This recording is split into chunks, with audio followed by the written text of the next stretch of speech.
नमस्ते बच्चों, मैं आपकी हिंदी विषय की अध्यापिका मनीषा गौतम आज आपको आपकी हिंदी की पुस्तक वसंत का पाठ 3 हिमालय की बेटियां पढ़ाने जा रही हूँ। इस पाठ के लेखक हैं नागार्जुन जी। बच्चों, यह एक निबंध है। इस निबंध को नागार्जुन जी ने लिखा है और इस निबंध में हिमालय और उससे निकलने वाली नदियों के बारे में बताया गया है। इस निबंध में हिमालय को पिता का दर्जा दिया गया है और हिमालय से निकलने वाली नदियों को हिमालय की बेटी बताया गया है। हिमालय से निकलने वाली नदियां कौन कौन सी हैं? जैसे गंगा, यमुना, सतलुज आदि नदियां हिमालय से ही निकलती हैं। तो आइए बच्चों, इस पाठ को और जान लेते हैं। सभी बच्चे अपनी बुक निकाल लीजिए और मेरे साथ साथ रीडिंग कीजिए। अभी तक मैंने उन्हें दूर से देखा था, बड़ी गंभीर, शांत, अपने आप में खोई हुई सी लगती थी। देखिए, इसमें जो लेखक हैं नागार्जुन जी हैं, तो वे नदियों को दूर से देखते हैं। दूर से देखने पर उन्हें नदियां कैसे लगती हैं? गंभीर। गंभीर से बोलते हैं शांत। दूर से देखने पर उन्हें नदियां कैसी लग रही हैं? गंभीर लग रही हैं, शांत लग रही हैं, अपने आप में खोई हुई सी लगती है, यानी कि अपने आप में खो जाने वाली वे नदियां लग रही हैं। इसकी भांति लग रही हैं? संभ्रांत। संभ्रांत का मतलब क्या है? संभ्रांत का अर्थ है शिष्ट, यानी कि जब लेखक नदियों को दूर से देख रहे हैं तो दूर से देखने पर नदियां उन्हें एक शिष्टाचारी महिला की भांति लग रही हैं। उनके प्रति मेरे दिल में आदर और श्रद्धा के भाव थे। देखिए बच्चों, एक शब्द है आदर। आदर किसे बोलते हैं? यानी कि किसी का सम्मान करना, किसी को इज्जत देना आदर कहलाता है। और श्रद्धा, श्रद्धा किसे कहते हैं? विश्वास को। तो लेखक जो हैं वो नदियों के प्रति क्या अपनी दिखा रहे हैं? अपनी श्रद्धा दिखा रहे हैं, उन्हें आदर दे रहे हैं। ठीक है, तो लेखक के मन में नदियों के प्रति क्या है? सम्मान है, विश्वास है। माँ और दादी, मौसी और मामी की गोद की तरह उनकी धारा में डुबकियां लगाया करता। देखिए, इसमें जो लेखक हैं वो बता रहे हैं कि नदियां उन्हें कैसी प्रतीत हो रही हैं, जैसे वे अपनी माँ, दादी, मौसी, मामी की गोद में बैठे हों और उनकी ममता का आनंद ले रहे हों।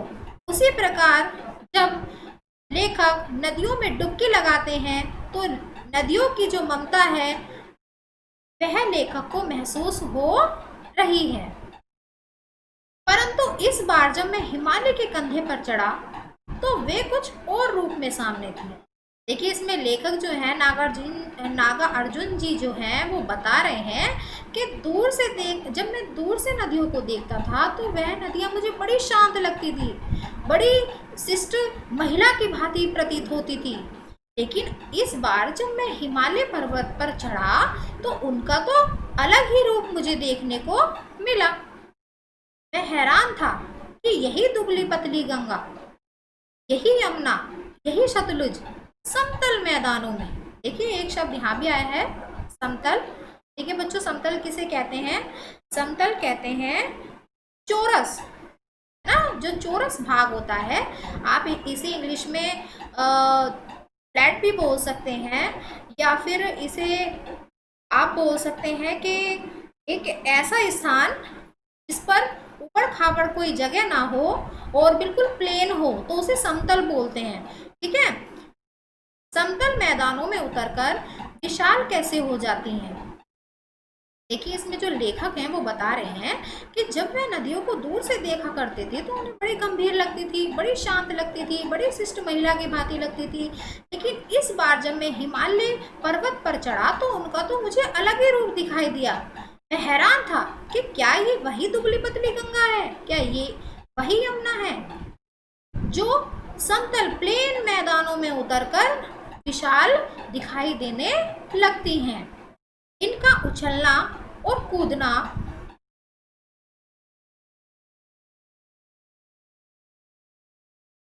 हिलकर लगातार हंसते जाना, इनकी यह भावभंगी, इनका यह उल्लास कहाँ गायब हो जाता है? मैदान में जाकर। देखिए, लेखक इसमें बता रहे हैं कि जब ये हिमालय से निकलती हैं तो बड़ा खिलखिलाकर, ऐसा लगता है जैसे ये खिलखिलाकर हंस रही हो, है ना, बड़ी उत्साहित हो। लेकिन यही नदियाँ जब विशाल मैदान में जाती हैं, जब समतल मैदानों में जाती हैं, तो यह इनकी चंचल अटखेलियाँ कहाँ खत्म हो जाती हैं? किसी लड़की को जब मैं देखता हूँ, किसी कली पर जब मेरा ध्यान अटक जाता है, तब भी इतना कौतूहल और विस्मय नहीं होता। देखिए, एक शब्द आया है बच्चों यहाँ पर, कौतूहल।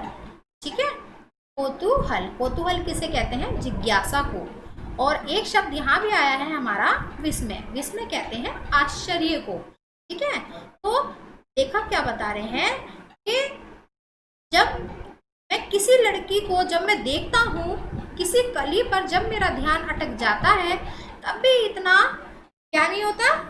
जिज्ञासा नहीं होती या आश्चर्य नहीं होता, जितना कि इन बेटियों की बाल लीला देखकर मुझे हो रहा है।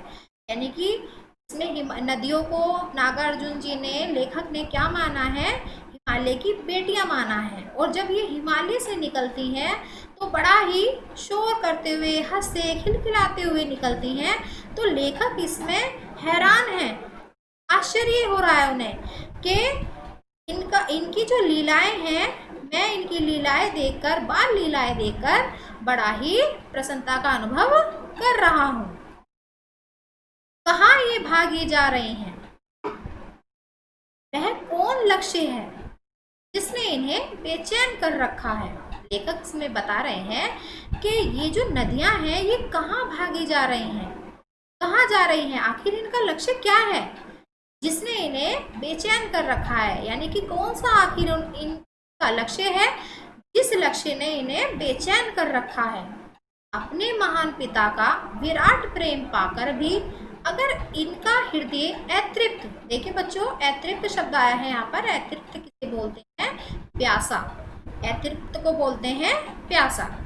तो अपने महान पिता का विराट प्रेम पाकर भी अगर इनका हृदय अतृप्त ही है, तो वह कौन होगा जो इनकी प्यास मिटा सकेगा?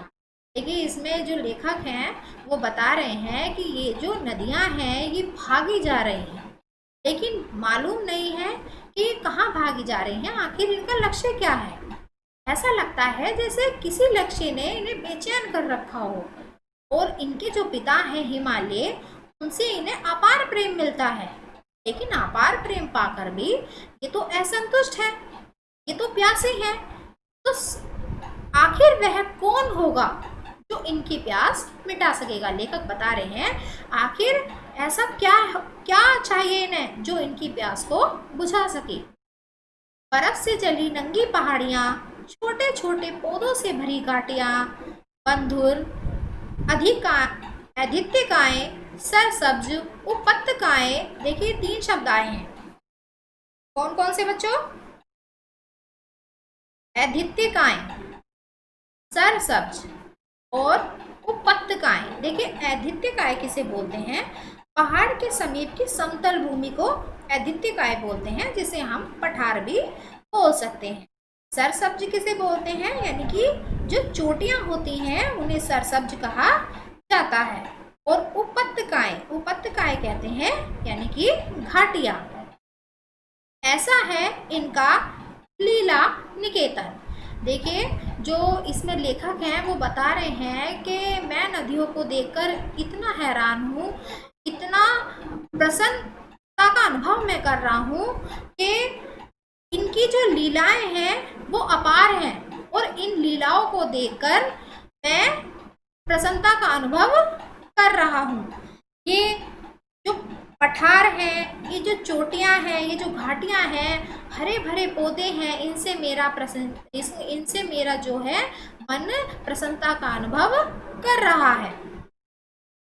खेलते खेलते जब ये जरा दूर निकल जाती हैं तो देवदार, चीड़, सरो, चिनार, सफेदा, केल के जंगलों में पहुंचकर शायद इन्हें बीती बातें याद करने का मौका मिल जाता होगा। देखिए इसमें जो है, इसमें कुछ शब्द आए हैं बच्चों, देखेंगे। जैसे इसमें दे रखा है देवदार है, चीड़ है, सरो है, चिनार है, सफेदा है, केल है, ठीक है। ये आदि क्या है? ये जंगल है। ये कैसे जंगल है? ये पहाड़ी जंगल है, ठीक है, जो पहाड़ों पर पाए जाते हैं। तो जब जो नदियां हैं वो बहती हुई क्या है, वो पहाड़ी जंगलों में पहुंच जाती हैं, और मानो ऐसा प्रतीत होता है मुझे कि जैसे ये अपनी कोई बीती बातों को याद करने के लिए उस जंगलों की ओर जा रही हो। कौन जाने बूढ़ा हिमालय अपने इन नटखट बेटियों के लिए कितना सिर धुनता होगा। देखिए इसमें एक शब्द आया है, ठीक है, क्या है? धुनना, धुनता है ना, धुनता शब्द आया है। तो धुनता शब्द किसे बोलते हैं? यानी कि परेशान होता होगा, यानी पछताता होगा कि ये आखिर मेरी बेटियां कैसी हैं, ये कैसी नटखट बेटियां हैं, ठीक है, जो हाँ इतना शोर करती हुई अपने ना जाने कौन से लक्ष्य की ओर जा रही हैं। बड़ी बड़ी चोटियों से जाकर पूछे तो उत्तर में विराट मौन के सिवाय उनके पास और रखा ही क्या है। यानी कि इसमें जो लेखक बता रहे हैं, इसमें बता रहे हैं कि जो हिमालय हैं वो अपनी बेटियों से इतने परेशान हैं, है ना, इतना पछता रहे हैं, और ये सब देखकर भी वो उन्हें कुछ नहीं बोल सकते, कुछ नहीं कह सकते, और उन्होंने मौन साध। देखिए मौन, मौन किसे कहते हैं? मौन। अपनी इन बेटियों की शरारतें देखने के बाद भी वो क्या हैं? वे चुप हैं, मौन हैं, और ये बता रहे हैं लेखक कि आप उनके आसपास की चोटियों से जाकर उन नदियों के बारे में आप पूछ सकते हैं। सिंधु और ब्रह्मपुत्र ये दो ऐसे नाम हैं जिनके सुनते ही रावी, सतलुज, व्यास, चनाब, झेलम, काबुल, व कपीशा, गंगा, यमुना, सरयू, गंडक, कोसी आदि हिमालय की छोटी बड़ी सभी बेटियां आंखों के सामने नाचने लगती हैं। देखिए इसमें बच्चों ये क्या है? जैसे रावी है, सतलुज है, व्यास है ना, चनाब है, झेलम है, काबुल है, कुंभा है, कपीशा है, गंगा है, यमुना, सरयू, ठीक है, और गंडक, कोसी, ये आदि सभी क्या है? ये छोटी बड़ी नदियां हैं, ठीक है। किनसे निकलने वाली नदियां हैं? ये हिमालय से निकलने वाली नदियां हैं। लेकिन यहाँ पर दो बड़ी नदियों के नाम भी आए हैं, सिंधु और ब्रह्मपुत्र। ये दो ऐसे नाम हैं जिनके सुनते ही इन सभी नदियों के चित्र भी हमारे सामने नाचने लगते हैं। वास्तव में सिंधु और ब्रह्मपुत्र स्वयं कुछ नहीं है। इसमें लेखक बता रहे हैं कि वास्तव में सिंधु और ब्रह्मपुत्र नदी का अपने आप में कोई अस्तित्व ही नहीं है। ये तो दयालु हिमालय के पिघले हुए दिल की एक एक बूंद न जाने कब से इकट्ठा होकर इन दो महानदों के रूप में समुद्र की ओर प्रवाहित होती रही हैं। देखिए इसमें जो लेखक हैं वो बता रहे हैं कि सिंधु और ब्रह्मपुत्र का तो कोई अपने आप में अस्तित्व ही नहीं है।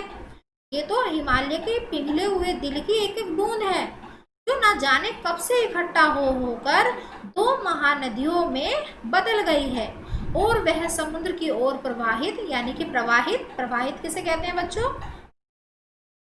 प्रवाहित यानी कि बह रही हैं। ये तो समुद्र के हृदय की एक एक बूंद है जो ना जाने कब से इकट्ठा होकर दो महानदी में बदल गई हैं और समुद्र की ओर बहती हुई जा रही हैं। कितना सौभाग्यशाली है वह समुद्र जिसे पर्वतराज हिमालय की इन दो बेटियों का हाथ पकड़ने का श्रेय मिला। देखिए इसमें लेखक बता रहे हैं कि वह समुद्र कितना सौभाग्यशाली है। जो हिमालय की इन दो बेटियों, कौन सी बेटियां, एक सिंधु है और एक ब्रह्मपुत्र, तो उनका क्या मिला है, वो बहती हुई किसकी ओर जा रही है, वो बहती हुई समुद्र की ओर जा रही है और समुद्र में मिल रही हैं। तो वह समुद्र ना जाने कितना सौभाग्यशाली है जो हिमालय की इन दोनों बेटियों का हाथ पकड़े हुए है, जिसे इसका सौभाग्य प्राप्त हो रहा है। आगे चलते हैं बच्चों, देखते हैं। जिन्होंने मैदानों में ही इन नदियों को देखा होगा, के ख्याल में शायद ही यह बात आ सके कि बूढ़े हिमालय की गोद में बच्चियां बनकर ये कैसे खेला करती हैं। देखिए, इसमें लेखक बता रहे हैं कि जिन्होंने इन्हें मैदान में देखा है, इन नदियों को मैदान में देखा है, उनके ख्याल में तो कभी आ ही नहीं सकता कि जो बूढ़ा हिमालय है और जो इस हिमालय की बेटियां हैं, कौन है, नदियां, वो जब छोटी थी तो वो कैसे इनकी गोद में खेला करती होंगी। माँ बाप की गोद में वस्त्रहीन होकर खेलने वाली इन बालिकाओं का रूप पहाड़ी आदमियों के लिए आकर्षक भले ही ना हो। देखिए, इसमें लेखक बता रहे हैं कि ये जो नदियां हैं, ठीक है, ये जब अपने माँ बाप की गोद में खेलती हैं तो ये किस प्रकार खेलती होंगी, और जो पहाड़ी हैं, जो पहाड़ी आदमी हैं, जो पहाड़ों पर अपना निवास स्थान बनाए हुए हैं, उनके लिए इनकी अटखेलियाँ, इनकी चंचलताएं चाहे कोई भी मायने ना रखती हो, लेकिन मुझे तो लुभावना प्रतीत हुआ, लेकिन मुझे तो इनकी हर लीला, हर रूप लुभावना प्रतीत हुआ, यानी कि मैं इन्हें देखकर बड़ी ही प्रसन्नता का अनुभव कर रहा हूँ। वह रूप कि हिमालय को ससुर और समुद्र को उसका दामाद कहने में कुछ भी झिझक नहीं होती।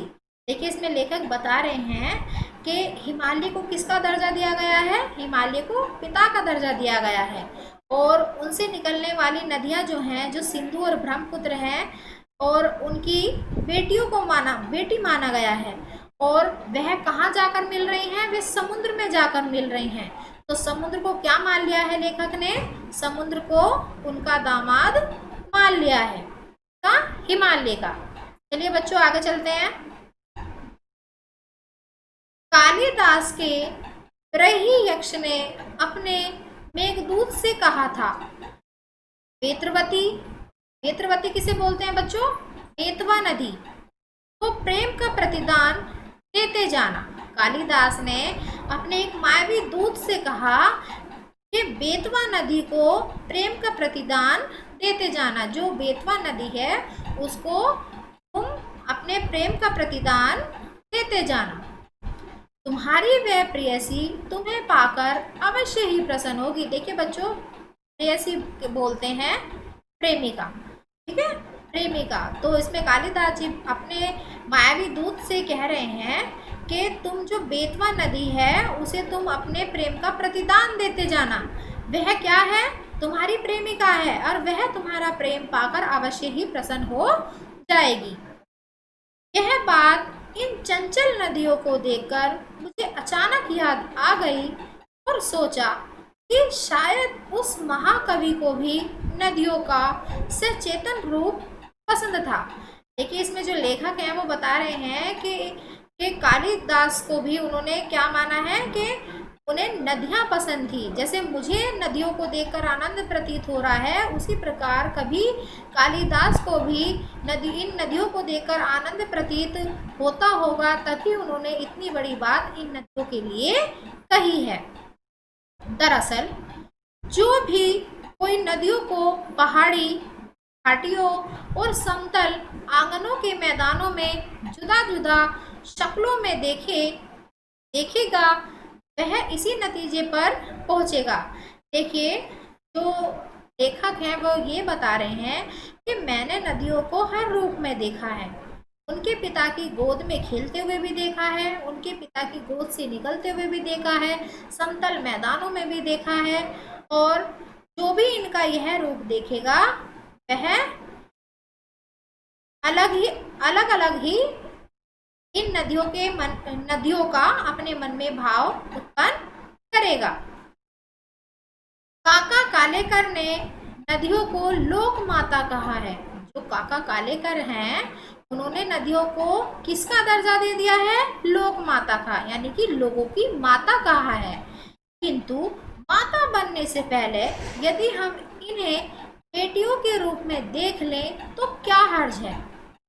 उन्हें माता भी कहा है और माता के साथ साथ उन्होंने इन नदियों को बेटियों के रूप में भी देखने के लिए कहा है कि अगर माता मानने से पहले हम इन्हें बेटियां मान लें तो इसमें क्या हर्ज है। और थोड़ा आगे चलिए, इन्हीं में अगर हम प्रेयसी की भावना करें तो कैसा रहेगा। देखिए जो काका कालेकर जी हैं उन्होंने क्या माना है? नदियों को लोक माता भी माना है, ठीक है, उन्होंने बेटियां भी माना है और उन्होंने प्रेमिका भी नदियों को मान लिया है। ममता का एक और भी धागा है जिसे हम इनके साथ जोड़ सकते हैं। बहन का स्थान कितने कवियों ने इन नदियों को दिया है? देखिए कोई कवि इन्हें लोक माता बता रहे हैं, कोई बेटियां बता रहे हैं, कोई प्रेमिका बता रहे हैं, तो किसी ने इन नदियों को बहन का स्थान दे दिया है। एक दिन मेरी भी ऐसी भावना हुई थी, तो लिट तिब्बत की बात है, मन उचट गया था, तबीयत ढीली थी, सतलज के किनारे जाकर बैठ गया। इसमें जो लेखक हैं वे अपनी भावना बता रहे हैं कि मेरी भी एक बार ऐसी मन की भावना हुई, ठीक है, तो मैं कहाँ बैठ गया? सतलज के किनारे जाकर बैठ गया। सतलज कहाँ है? तिब्बत में। तो दोपहर का समय था, पैर लटका दिए पानी में, यानी कि जो लेखक हैं वह सतलज के किनारे बैठ गए हैं और अपने पैर जो हैं उन्होंने पानी में लटका दिए हैं। थोड़ी ही देर में उस प्रगतिशील जल ने असर डाला, तन और मन ताजा हो गया, तो लगा मैं गुनगुनाने। देखिए इसमें लेखक बता रहे हैं कि एक बार उनके मन में भावना आई कि मैं सतलज जो नदी है उसके किनारे जाकर बैठ जाऊं, और वो बैठ जाते हैं। दोपहर का समय था, उन्होंने अपने पैर जो थे वो पानी में लटका दिए थे। थोड़ी ही देर में जल का प्रवाह आया और उनके पैरों पर क्या है वो असर डालने लगता है। जब जल उनके पैरों पर पड़ता है तो उनका तन और मन ताजा हो जाता है और वो उसी समय गुनगुनाने लगते हैं। क्या गुनगुनाने लगते हैं? आइए देखते हैं। जय हो सतलज बहन तुम्हारी, लीला अचरज बहन तुम्हारी, हुआ मुदित मन हटा खुमारी, जाऊं मैं तुम पर बलिहारी। देखिए इसमें जो लेखक हैं वो बता रहे हैं जय हो सतलज बहन तुम्हारी, कि हे सतलज बहन, नदी को क्या मान लिया है? अपनी बहन मान लिया है। सतलज नदी को अपनी बहन मान लिया है और वो उनके बारे में क्या बता रहे हैं? बता रहे हैं कि बहन तुम्हारी जय हो, लीला अचरज बहन तुम्हारी, यानी कि तुम्हारे आश्चर्यजनक रूप की भी जय हो। हुआ मुदित मन हटा कुमारी, यानी कि जो मेरा मन था, जो मुदित था, क्या है? मुदित हो गया है मैं देखकर, तुम्हारी लीलाओं को देखकर, और क्या हट गई है? मेरे मन से खुमारी हट गई है, आलस्य हट गया है। जाऊं मैं तुम पर बलिहारी, मेरा मन ऐसा कर रहा है कि मैं बार बार तुम पर बलिहारी जाऊं। तुम बेटी यह बाप हिमालय, चिंतित पर चुपचाप हिमालय। तुम किसकी बेटी हो? तुम हिमालय की बेटी हो। हिमालय तुम्हें देखकर चिंतित है पर चुपचाप है। प्रकृति नटी के चित्रित पट पर अनुपम अद्भुत छाप हिमालय, जय हो सतलज बहन तुम्हारी। उसमें लेखक बता रहे हैं जो प्रकृति है एक नट की भांति लग रही है, एक नटी की भांति लग रही है, जो प्रतिपल क्या दिखा रही है? अपने कारनामे दिखा रही है। उसका एक चित्र हमारे मन पर अपनी छाप छोड़ गया है। अनुपम अद्भुत छाप हिमालय, ठीक है, और हिमालय का इतना विशाल रूप देखकर भी ऐसा प्रतीत हो रहा है मानो जैसे वो कितना अनुपम हो, कितना अनोखा हो, कितना आश्चर्य से भरा हुआ हो, और उसकी तुम बेटी हो, जय हो सतलज बहन तुम्हारी। और ऐसी ही नदी की मैं बार बार जय करना चाहता हूँ। देखिए बच्चों, आज हमने आपको यह पाठ पढ़ा दिया है और हम आशा करते हैं कि सभी बच्चों के यह पाठ भी अच्छे से समझ में आया होगा और इस पाठ से संबंधित सभी प्रकार के प्रश्न उत्तरों के उत्तर हमने नोट्स के माध्यम से बना दिए हैं जो आपको विद्यालय में आकर उपलब्ध हो जाएंगे। ठीक है बच्चों, धन्यवाद।